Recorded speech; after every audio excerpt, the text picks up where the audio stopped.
Un jour, mon grand-père m'a raconté des souvenirs. C'était vraiment très particulier. Eh ben, en entrant, on voit directement l'épaisseur des murs, qui sont de 3,90 m environ, tout autour du beffroi. C'est un mur de 3,90 m.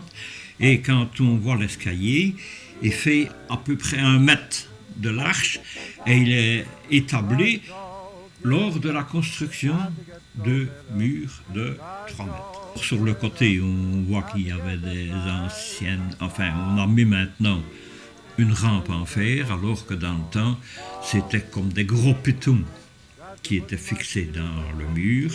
Et alors, dans ces gros pitons-là, on faisait passer une corde pour servir de rampe, et on utilisait les vieilles cordes des cloches pour faire ces rampes-là. Ma grand-mère, elle savait à peu près le temps aussi, parce que la corde servait un peu de météo, parce que suivant le temps sec ou le temps humide, la corde était plus tendue ou moins tendue. Et alors on savait voir à peu près le temps qu'il allait faire.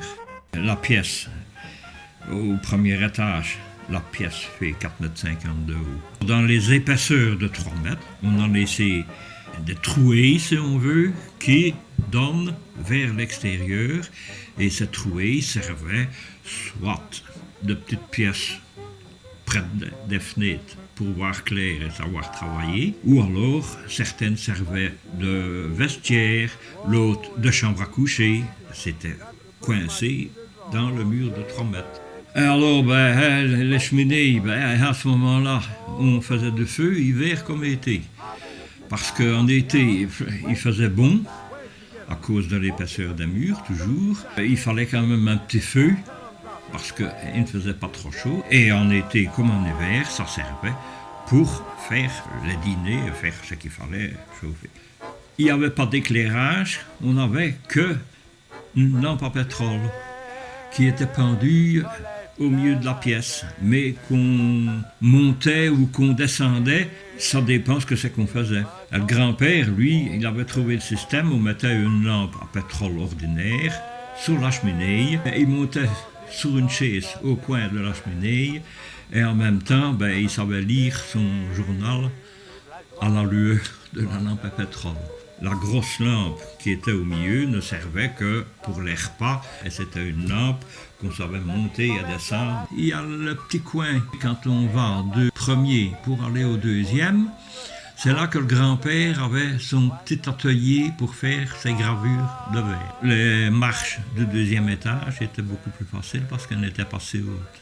Je ne sais pas pourquoi. Ils avaient même choisi de faire l'escalier à une certaine place du côté de la rue de l'Anche. L'architecte avait choisi cette façon-là de faire parce que les attaques ne venaient jamais du côté de la ville, elles venaient toujours de l'extérieur, donc de la rue des Fossés et de l'extérieur de la ville. Le mur était plus épais, si on veut, du côté où on pouvait attaquer, donc du côté de la rue des Fossés.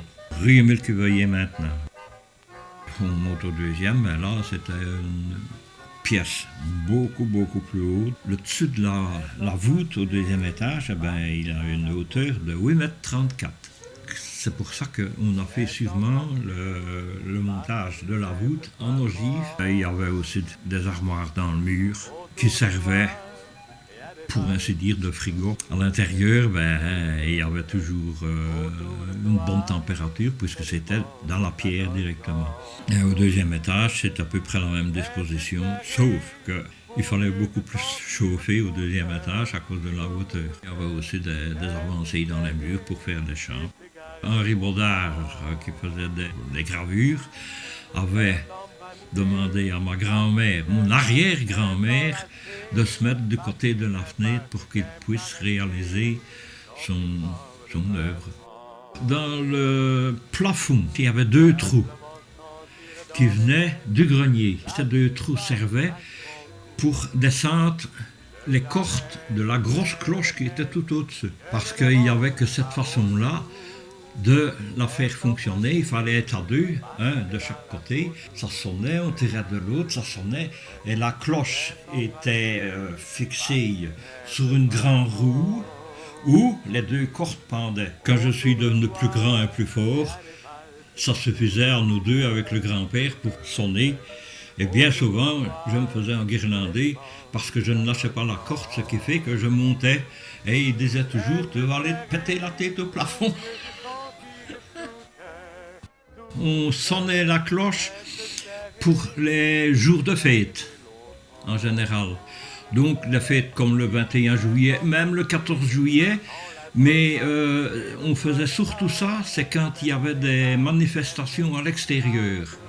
Si on faisait un concert à un parc ou une manifestation au théâtre de Verdure, à ce moment-là, si le temps était mauvais, à 3 heures, on sonnait la cloche pendant un quart d'heure pour signaler aux spectateurs qui ne devaient pas aller voir à l'endroit prévu, mais qui viennent au théâtre. Et alors, on sonnait aussi aux distributions de prix, parce qu'on faisait la distribution de prix de toutes les écoles communales au théâtre. S'il fallait une visite spéciale, on sonnait parfois aussi pour donner un peu d'ambiance. Il y avait eu une fois un concert sur la place d'Armes de l'ouverture 1815 de Tchaïkovski. Et à un certain moment, on entendait les bruits des canons. Mais comme on faisait ça sur la place d'Armes, c'est le grand-père qui faisait sonner les cloches pendant qu'on devait entendre le canon.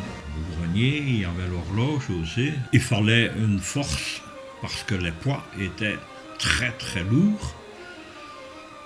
Et c'était un système de réglage automatique. Et c'était un système de tringles qui montait à la première horloge, la première à la deuxième. Les 4 horloges étaient commandées du dessous par un système de tringles.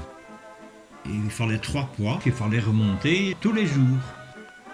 Un poids pour le mouvement de l'horloge, il y avait un poids pour sonner la grosse cloche, donc pour sonner les heures, un autre poids pour actionner les demi-heures. La grosse cloche sonnait les heures et la petite cloche sonnait les demi-heures. C'est un système un peu spécial. Quand il était 9h30, la petite cloche sonnait 10 fois parce que le constructeur avait dit 9h, on n'en parle plus, donc elle sonne 10 fois. Donc quand on entendait 10 fois à la petite cloche, c'était 9h30. 10 fois à la grosse cloche, ça, c'était 10h.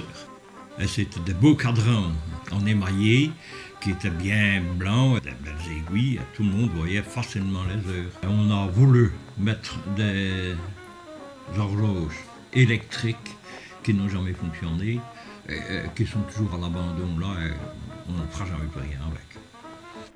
Mon grand-père un jour a été appelé au conseil communal parce qu'il y avait eu des rouspétances. L'horloge allait trop vite. Et il avait dit, oui je sais bien, mais je m'étais arrangé avec les facteurs qui travaillaient à la poste tout près, et ainsi ils pouvaient partir 5 ou 10 minutes plus tôt. Évidemment, on lui a demandé de remettre tout à l'heure comme il faut. Et ma grand-mère est arrivée là, toute jeune. Elle est née en 1868. Elle m'a toujours dit qu'elle avait vécu 3 guerres. Donc en 1870, elle était déjà là. Elle a quitté le Beffroi en 1950. Parce qu'après ma grand-mère, ça a été mon grand-père qui a été concierge. Et puis alors, ça a été sa fille, ma tante, Georgine, qu'on a demandé si elle voulait bien rester là. Et c'est elle, évidemment, qui devait aller remonter les poids tous les jours. Mais après, il y en a eu un qui est venu un concierge, mais il n'est pas resté longtemps parce que c'était quand même archaïque. Il a fallu qu'on fasse la bourse pour qu'ils aient l'électricité. On a fallu qu'on fasse la bourse pour qu'ils aient l'eau potable et qu'ils aient un raccordement au WC, parce que jusqu'à la construction de la bourse, donc jusqu'en 1930, il n'y avait aucune commodité là au Beffroi. Et alors on avait même éclairé les horloges avec des lampes. On voyait l'heure aussi bien le jour que la nuit. Tout ce qui était maintenant la rue du Beffroi, elle est quand même assez grande. Mais si on prend le morceau qui vient de la rue Émile Queveillé, c'était simplement une entrée peut-être de 2 mètres de l'arche, pas plus. Et c'était fermé par une grille. Et c'est à cette grille-là qu'il y avait une sonnette qui allait au beffroi. On pouvait sonner, on venait voir à la fenêtre, on voyait qui c'était. Mon arrière-grand-mère, elle venait pour les entrées et les sorties d'école. Elle sortait avec sa table et sa chaise, et des bonbons. Et tous les gosses, enfin, il y en a qui venaient chercher des bonbons. Quand ils étaient tous rentrés à l'école, ben, elle rentrait chez elle. Mais elle, je ne l'ai pas connue. Elle doit être décédée pendant la guerre de 14. Il y a la grande entrée là, sur le côté au-dessus. Cette entrée-là était faite pour monter et descendre les cloches. On avait refondu les cloches, donc il fallait les descendre. La grosse cloche pesait 4200 livres et on l'avait fait refondre et ajouter 800 livres. Donc ça faisait 5000 livres, ça faisait quand même 2500 kilos. Et la petite, 894 kilos, c'était un fondeur de Louvain qui avait fait ça pour 2952 francs. Mon oncle, le fils de ma grand-mère et le frère de mon père, il avait été là où c'était l'horloge, c'était quand même un petit bâtiment qui était quand même plus ou moins à l'abri de saleté, et il avait été marqué son nom là. Il avait signé ça en 1911. Au début, avant qu'on fasse la rue de Beffroi, tout l'arrière, du côté de la bourse, tout ça, c'était dans des propriétés des voisins qui habitaient là, sur la place d'Armes. Donc, leur maison venait s'encastrer et être contre le Beffroi. D'ailleurs, on voit encore ça du côté de la rue Émile Queveillé. On voit encore des traces de maisons qui étaient plaquées contre le Beffroi. Quand c'était la bonne saison, on mangeait encore bien des pigeons, parce que à ce moment-là, c'était plutôt ouvert, et il y a beaucoup de pigeons qui venaient nicher là-bas dans le grenier. Le grand-père, quand c'était le moment, il allait faire son petit tour, et quand il voyait qu'il y avait des bons petits pigeonneaux, il en prenait, il nous les donnait à manger.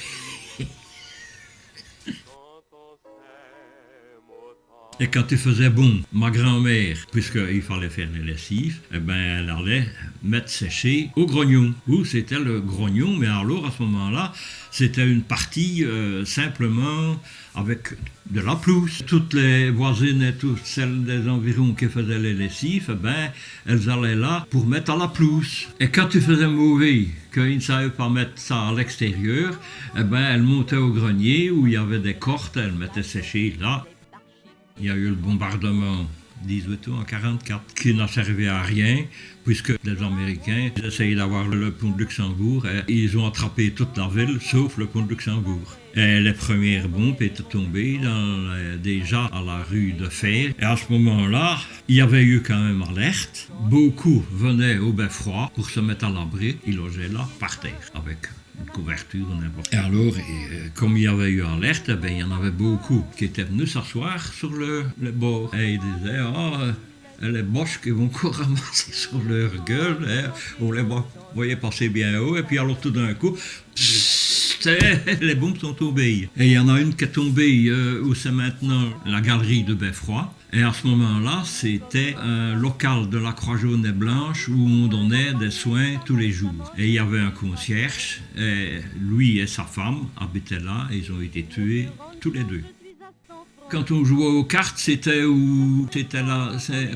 près de la cloche qu'on sonnait de l'extérieur. Là, là, il y a une fenêtre, c'était plus clair, comme il y avait on se mettait là tous les deux, on jouait aux cartes, et il disait toujours que je trichais. Merci papy, tes histoires sont fantastiques.